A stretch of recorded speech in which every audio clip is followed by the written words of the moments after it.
जिन अरबपति कारोबारी रोमन के हाथों जेलेंस्की ने पुतिन के नाम खत भेजा था, वो उन गिने चुने लोगों में से एक है जो दोनों देशों के बीच समझौता कराने की कोशिश कर रहे हैं। मगर इन्हीं रोमन को लेकर एक चौंकाने वाली खबर सामने आई है। खबर ये कि रोमन को जहर देकर मारने की कोशिश की गई। इतना ही नहीं, कुछ और लोग हैं जो रूस और यूक्रेन के बीच शांति कायम कराना चाहते हैं। इन लोगों को भी जहर देकर मारने की कोशिश की गई।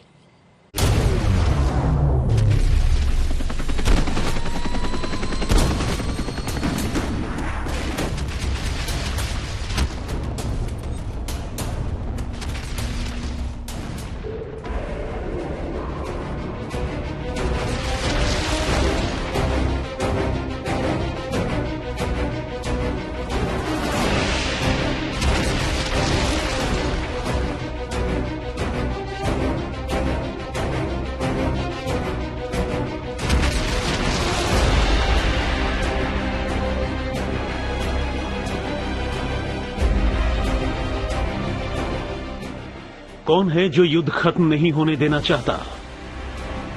कौन है जो शांति वार्ता को शांति से नहीं होने दे रहा? युद्ध का समर्थन कौन कर रहा है? ये तबाही किसे पसंद आ रही है? या फिर रूस केमिकल अटैक कर सकता है वाला शक सच साबित हो रहा है? क्योंकि रूस यूक्रेन घटनाक्रम में जो देखने को मिल रहा है, उससे तो यही समझ में आ रहा है कि कोई तो है जो नहीं चाहता है कि युद्ध खत्म हो। क्या अपने मंसूबों को अंजाम देने के लिए अपने ही करीबियों की जान भी ली जा सकती है? और सबसे बड़ा सवाल तो ये कि रोमन अब्रामोविच को जहर किसने दिया? रोमन अब्रामोविच वो शख्स जो दोनों देशों के बीच शांति बनाए रखने और युद्ध को खत्म करने में बड़ी भूमिका निभा रहे हैं।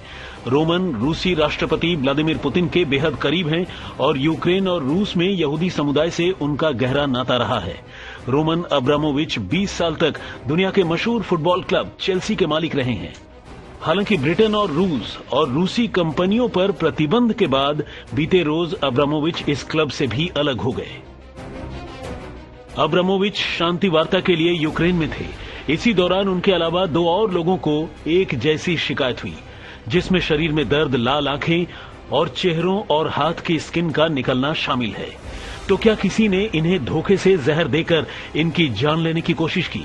ये इसलिए कहा जा रहा है क्योंकि जिस तरह के सिम्टम्स इन वार्ताकारों के जिस्म में दिखाई दिए, वैसा आमतौर पर किसी को जहर दिए जाने के हालात में ही दिखते हैं।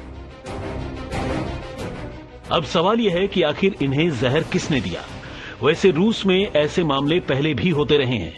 इस बात को नजरअंदाज नहीं किया जा सकता कि रूस में जहर देकर विरोधियों को मारने का इतिहास काफी पुराना है। रूस के टारगेटेड लिस्ट में रूस के आलोचक रहे पूर्व जासूस, पत्रकार और राजनेता शामिल हैं और इसीलिए इस मामले में लोगों को रूस पर ही शक है। तो सवाल अब भी यही कि रोमन अब्रामोविच को जहर किसने दिया? हो सकता है कि ऐसे रूसी कट्टरपंथी जो जंग को रुकने नहीं देना चाहते हैं, ये उनकी साजिश हो, या फिर रूस के राष्ट्रपति व्लादिमीर पुतिन रोमन अब्रामोविच के संदेशवाहक बनने से खफा हों और ये पॉइजन अटैक उसी नाराजगी का नतीजा हो।